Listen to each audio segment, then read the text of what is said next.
Phoenix மூவியோட OTT releasing அப்டேட்டை பார்த்தரலாம். Video பார்த்துட்டு இருக்கவங்க ஒரு லைக் பண்ணிட்டு பாருங்க. சூர்யா சேதுபதி தான் இந்த படத்தில் ஹீரோ ரோலாக பண்ணியிருக்காரு. அதாவது விஜய் சேதுபதியோட பையன். ஸோ இந்த படம் பார்த்தீங்கன்னா அனல் அரசு டைரக்ஷன் பண்ணியிருக்காரு. அவர் ஒரு ஃபைட் மாஸ்டர். ஸோ அதனால் படம் ஃபுல்லாகவே பார்த்தீங்கன்னா ஒரு ஆக்ஷன் பேக்கேஜை வந்து கொடுத்துருந்தாங்க.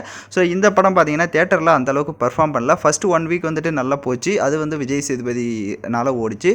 பட் அதுக்கப்புறம் பார்த்தீங்கன்னா செகண்ட் வீக்லேருந்து இந்த படம் ஆவரேஜாக பர்ஃபார்ம் பண்ண ஆரம்பிச்சிருச்சு. ஸோ இப்போ பார்த்தீங்கன்னா டோட்டலி வந்துட்டு தேட்டர்லேருந்து எடுத்துட்டாங்க இந்த படத்தை அவ்வளோவா பர்ஃபார்ம் பண்ணாதனால. இப்போ இந்த படத்தினுடைய ஓடிடி பார்த்தீங்கன்னா ஆகஸ்ட் 15ஆம் தேதி வந்து ரிலீஸ் பண்ண போகிறாங்க. ஸோ எந்த பிளாட்ஃபார்ம் அப்படின்றத அவங்க ஆல்மோஸ்ட் பார்த்தீங்கன்னா டென்ட் கோட்டான்ற மாதிரி தான் சொல்லியிருக்காங்க. அப்படி இல்லைனா சோனியில் வந்து ரிலீஸ் ஆகிறதுக்கு வாய்ப்பு இருக்குது. பட் வெயிட் பண்ணால் தான் தெரியும்.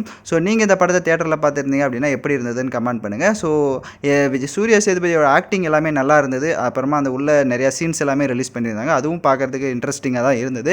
பட் படம் வந்து எதனால் பர்ஃபார்ம் பண்ணலை அப்படின்றத நம்ம வெயிட் பண்ணி ஓடிடியில் வரப்போ தான் பார்க்கணும். ஸோ பார்த்துருந்தவங்க கமெண்ட் பண்ணுங்கள். பார்க்காதவங்க கண்டிப்பாக ஓடிடியில் ஆகஸ்ட் 15ஆம் தேதி மிஸ் பண்ணாமல் பாருங்கள். ஸோ தேங்க்யூ ஃபார் வாட்சிங் திஸ் வீடியோ.